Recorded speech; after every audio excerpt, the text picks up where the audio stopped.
Okay, I think we'll go ahead and try to turn it over here so we can get out the crank. See how this goes.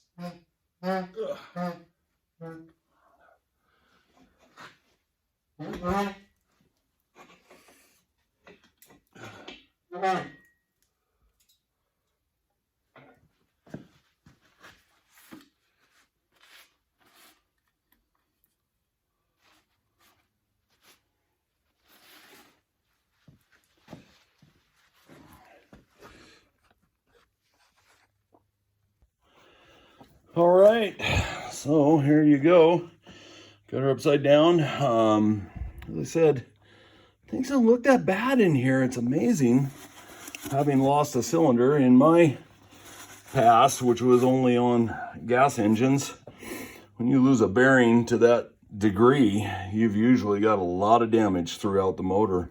Amazingly, these things look, I mean, that main journal looks great.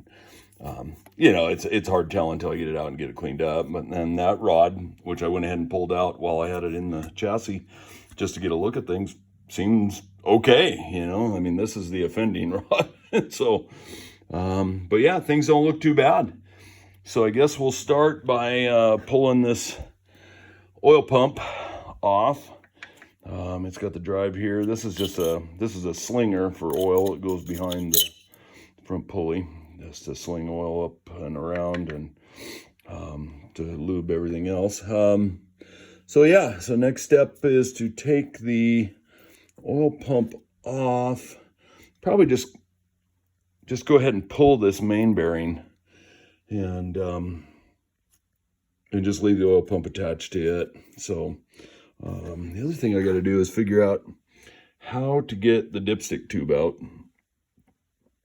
My experience, they all just are friction fit, but oh man, that thing is stuck. I may just leave it in there. It may not be worth it. I'll get the dipstick out and set it on the bench, but yeah, so I'll reset the camera here and we'll see if we can work on getting this main bearing cap off.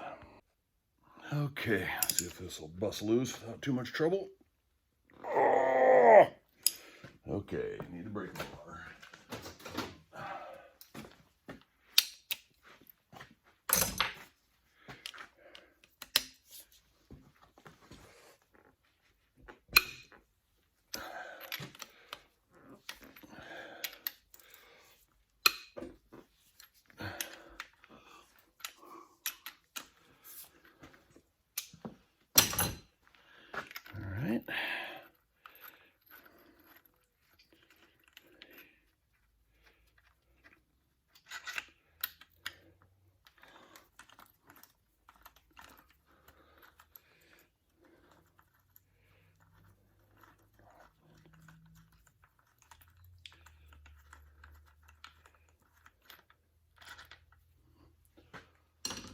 Okay, let's see.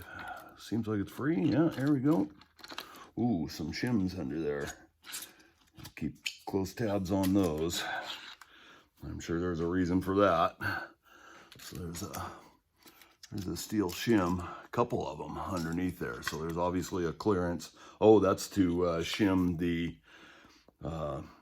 oil pump drive gear from the crank, get the right backlash on it, I'm sure. So I'll have to be very careful about that. So.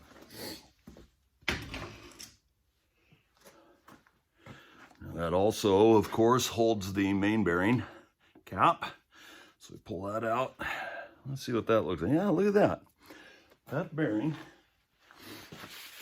like I say, it's got a little wear on it, but overall, that's not that bad. It's amazing to me. So I'm very optimistic about things. I am leery of the crankshaft, but I'm very optimistic about how well things are going to come apart here. So I do need to do some indexing to make sure that I get these back on the right direction. So I might do a little stamping here real quick. Okay, break the rest of these loose.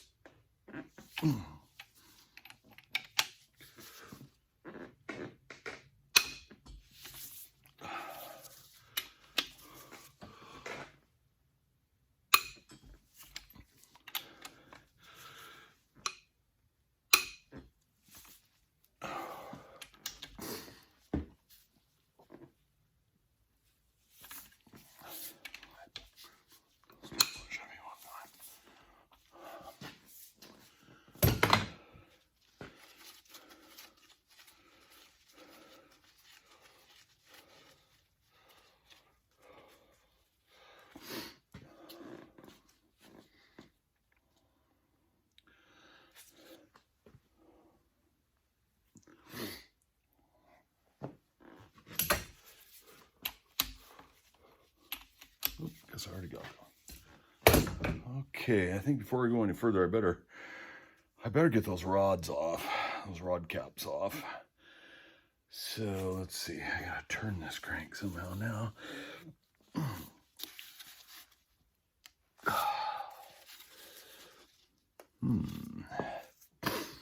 Maybe I can put that drive hub back on and turn it that way.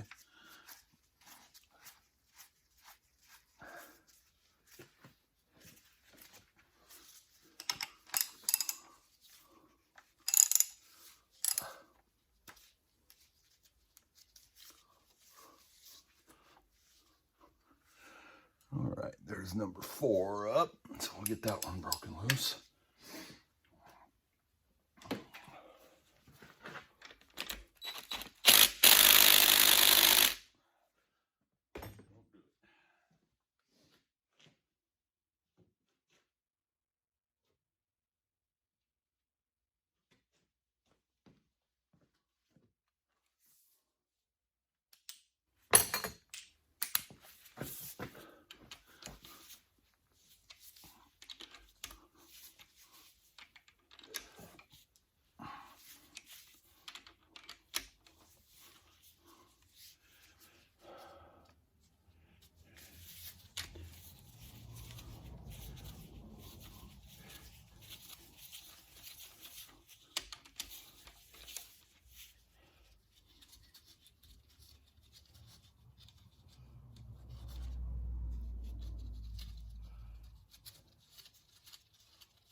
Go.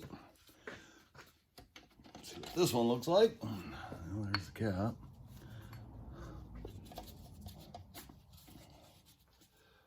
Oh yeah, that bearing is showing some signs of wear there. That's worse than number 3 that we pulled off, I think. Yeah, it's definitely getting. It's losing some texture there, so yeah, not good, but that's okay. We'll get her. I think all these rods are marked. Or the 2 that I pulled off previously were anyway, so I'm assuming they all will be. Yeah, that one says 4. And they all seem to be marked on the right-hand side. So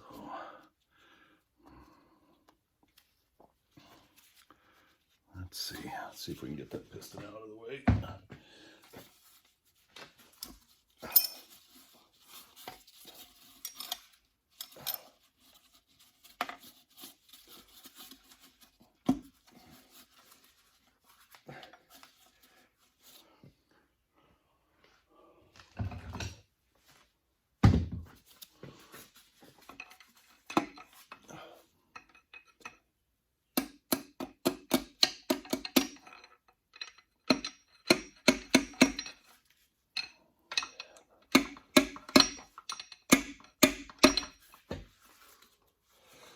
Whew.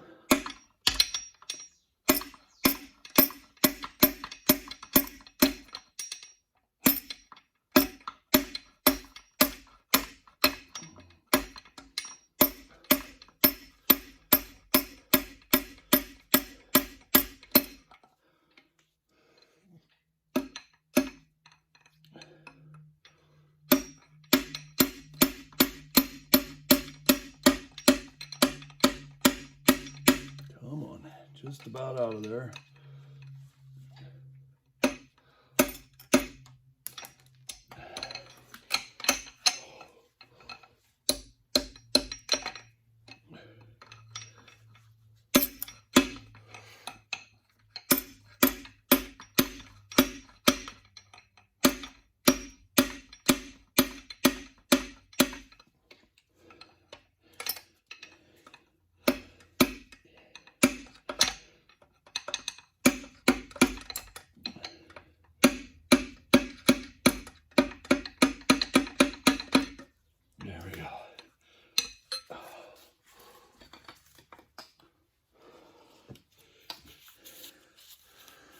There it is. Okay. Yeah, put this all back together quickly just to keep everything straight.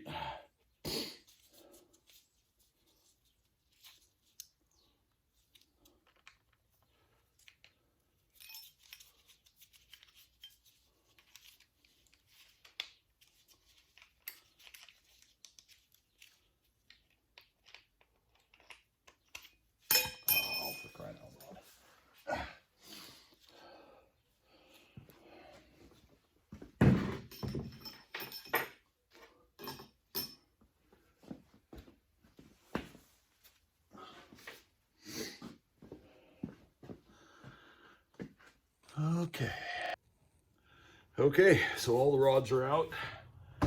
Now, I have not seen any stamping on these main bearing caps yet, so I gotta look a little closer because these three center ones could be mixed up pretty easy, and I don't want that. So I can't believe they've not been off if the rods were off and out, but so we're gonna look a little closer here and see if I just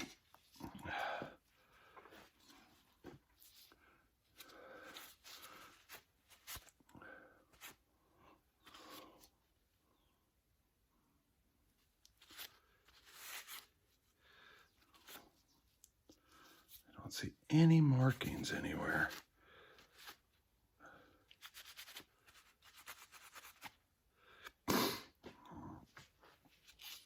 So, I mean, the only thing I can go by is the bearing tangs should be on the same side, I believe. So I know which way goes to the front at least.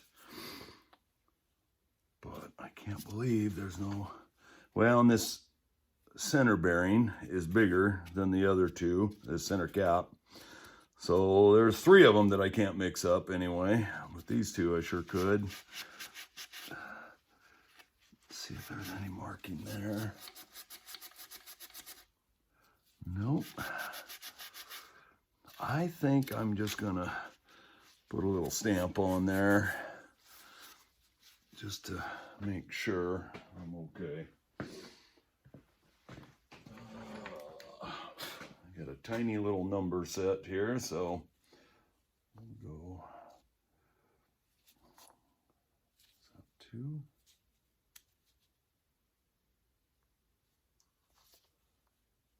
Oh, there's 2.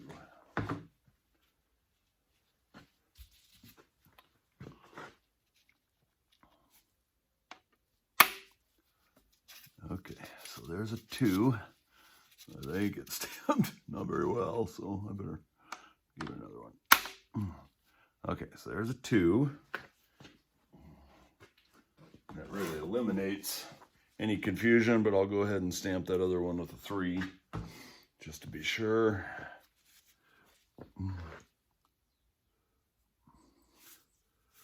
Actually, it would be 4 now that I look at it. Yep, it would be 4.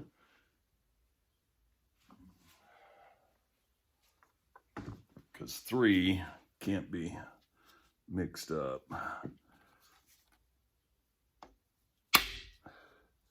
Okay. I don't have any directional stamps. I'd love to put a arrow or something, but I'll let this video serve as the reference. On the main bearing caps, on the main bearings, the tangs go to the left side of the block. So the left side. Okay. All right, well, let's get those out of there.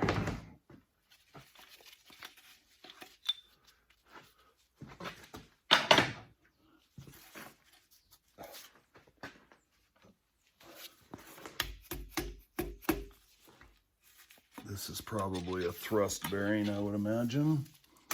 So it's a little tighter fit.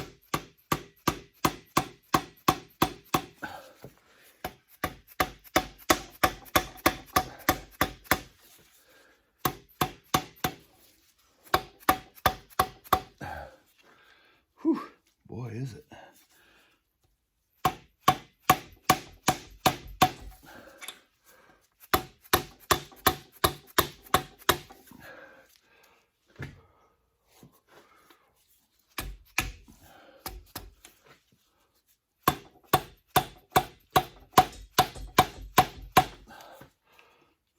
Okay, we'll come back to that one.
All right, last one, and it doesn't really want to move very much, so we'll see.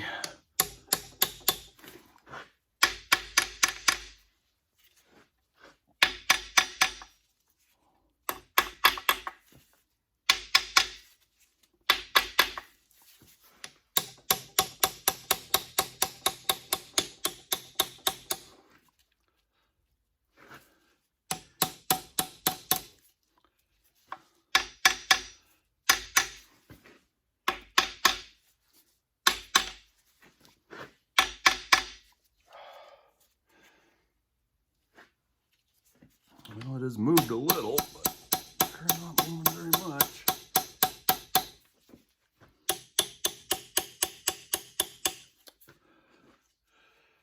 I don't see any other way to get it out of there.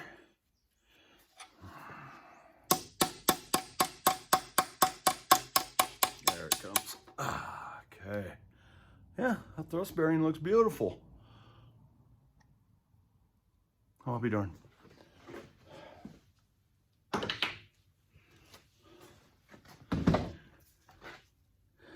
And that, folks, is that. This crank is ready to come out.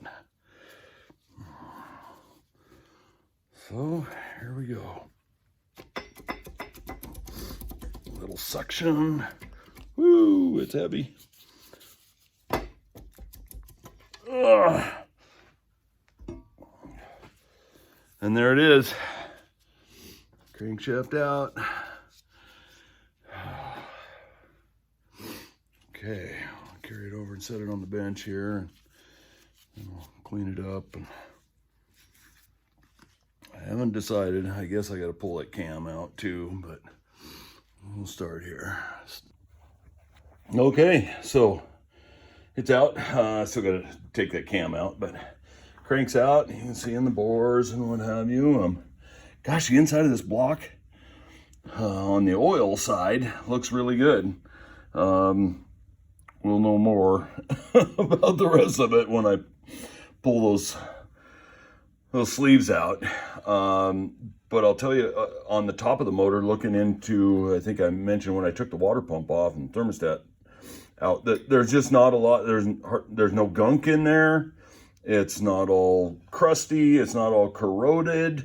So I'm very optimistic that the wet side of these sleeves will be okay, because there's some concerns some guys have mentioned to me about corrosion at the bottom end, and so I won't know till we get them out. I do not own any sort of a sleeve puller, so I'm going to have to figure that out. I will either buy one or make one or something. I'm not sure.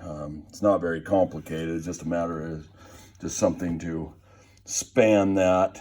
They're usually a round plate with a stepped edge, like a seal driver kind of, and they're threaded. And then you put a puller on the deck of the block and pull them up and pop them out of there. So I'm looking forward to doing that actually, and then we'll get this block all cleaned up.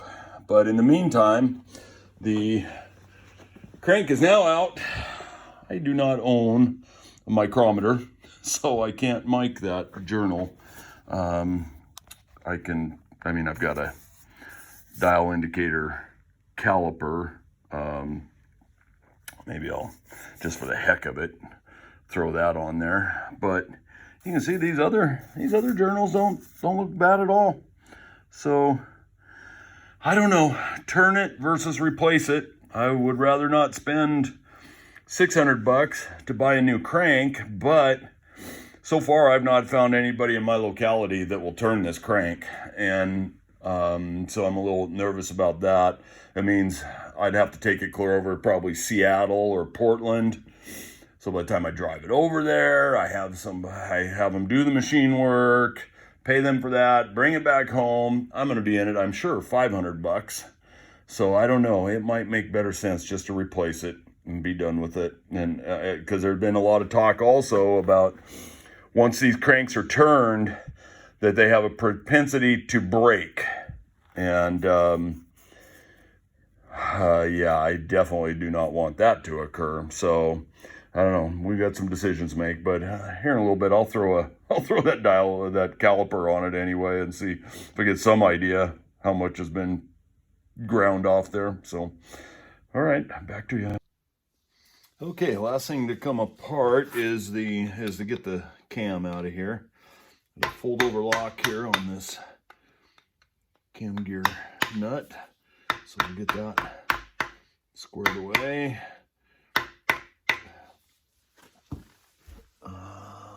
Looks like just one side. Get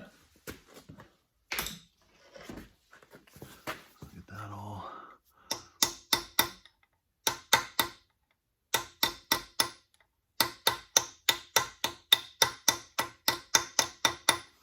Okay. Now I'll get a big nut for that. A big socket.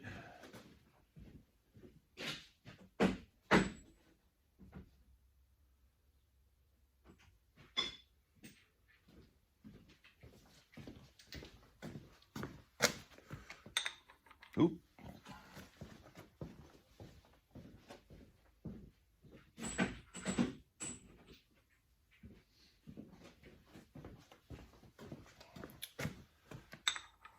Nope. Nope. Boy.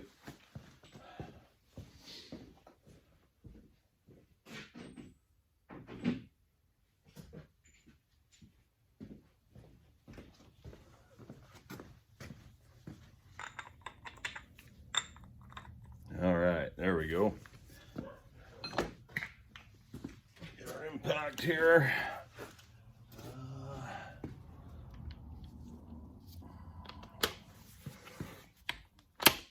Let's see. There we go. Spun right off. Okay, take the fold over lock off. Oh yeah, now that thing's got to be pulled, it looks like. Ooh, I don't know how. Oh no, it slides off. Whew, good. Okay, so that's off. Fold over lock and the nut. Now we've got this little retention plate.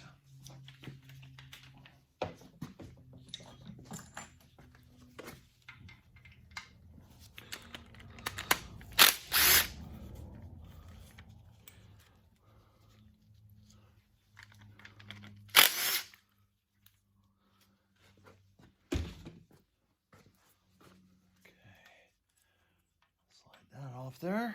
All right.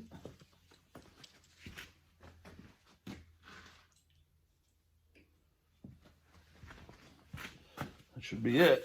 So we should be able to slide the cam out now, I hope. Oh, oh boy. I better get that woodruff key out first.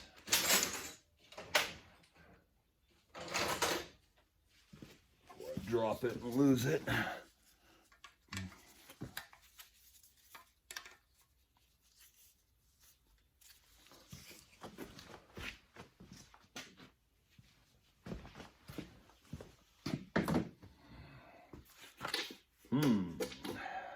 Oh, there we go. All right, here we go.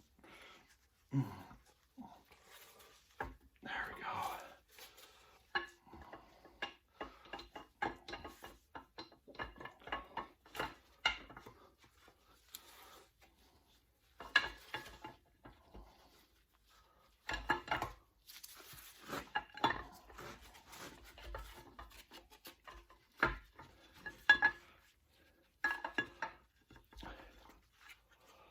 Okay. Camshaft looks to be in pretty decent shape. Don't see any flat spots, don't see anything, no rust or anything. So that looks good, that's encouraging.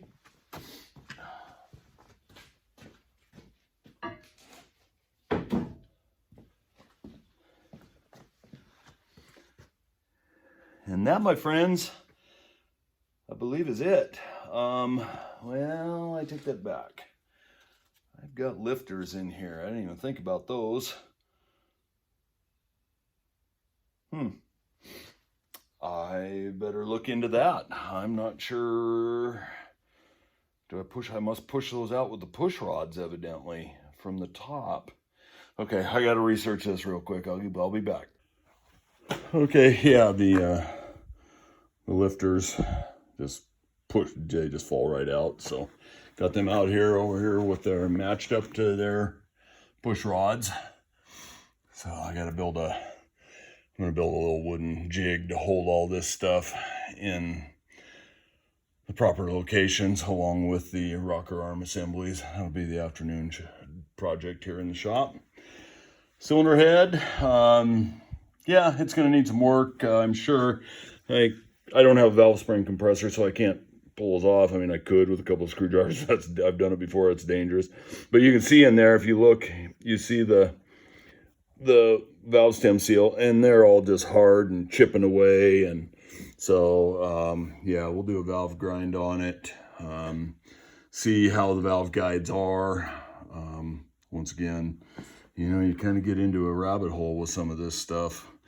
Next thing you know, you're rebuilding the whole dang head, and I don't know. So you got to kind of think about, where do you stop? The rest of this motor looks good enough inside that I'm comfortable with most of it. So anyway, we got a ways to go. That'll kind of probably be it for this video, and we'll get back with you. We got a lot of cleaning to do. And that'll be what I'm doing next. I want to go ahead and get everything cleaned, get everything bagged and tagged properly, have it pretty much all sorted out. But yeah, we got a lot of stuff to do, and we got to take a look at this radiator. Doesn't leak, as I showed you before. It doesn't heat, so I don't know, I may not mess with it. It's got a few dings in it. Like that one's probably the worst. Something got in there and got in. Looks like they soldered it shut. But the rest of it doesn't look that bad. So, yeah, the front side, no real damage or anything. So, I don't know. We may just let that go. There may not be that much to do with it. So, okay. So, cranks out and on the bench here. And this is our bad journal right here, number 1. And, yeah, it's not looking too good. I think this crank has been turned, despite the fact that the bearings didn't have any indication on them of being turned. I don't have a micrometer, so I'm using, just to get me in the ballpark, I'm just using this digital vernier caliper. But I mean, that's like 2.030. And the rod journal OD is supposed to be 2.060. So it's at least 20 thousandths under, maybe. It's hard to tell. That thing's so beat up. Let's look at one that hasn't been beat up. Let's go here, number 3, I guess it is. Let's see what that one measures out to. So we're at, yeah, 2. Let me get the glare off it. 2.050. So 10 thousandths under, according to this. Now let's look at a main bearing journal. See what it shows. Okay. 2. Let's see, what's that? 8.5, almost 8.6.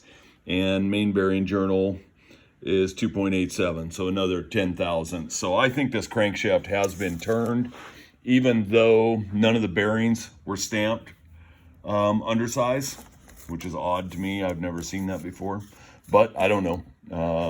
And so I don't think we'll be using this. I think if this crank is already 10, and I got to take it at least another 10 to clean this rod journal up. I hear too many stories from guys about these crankshafts breaking and stuff, so I think we're going to be replacing this crankshaft with a new one instead. So that means we got to get a new crankshaft and one new rod to go with our sleeves and pistons and rings and bearings and gaskets and all of that. So yeah, so at least we know. All right, everybody. Well, that was a good morning. I enjoyed getting all that apart. It's been a long time since I stripped a block down, but I guess I like riding a bike. So now we just got to get everything cleaned up, start looking at parts procurement. Oh, the last thing I've got to do, I will need to get those liners or those sleeves out of that block. I don't have a big bar puller like that, so I'm going to have to buy one of those. I got to find something that will span the bottom of the liners, and so that I can pull them up out of there, because I can't really order any parts till I know what diameter those liners are. Evidently, there's 2 different flange diameters that this could have, so I got to get a couple of them. Well, I'll just get them all out, and then I'll mic them, and we'll go from there. So once again, thanks very much for tuning in, everybody. Appreciate it. Make sure and subscribe. Hit that like button. You know, I'm trying to build this channel, and we're picking up a few viewers, a few subscribers here and there. I really appreciate it. And like I say, the next few videos will be sawmill videos, because from here on out, other than maybe one on pulling those liners, from here on out, it's cleaning and parts procurement. So we'll get back to doing a little sawmilling, and we'll post some sawmill videos. And yeah, thanks very much. We'll talk to you next time.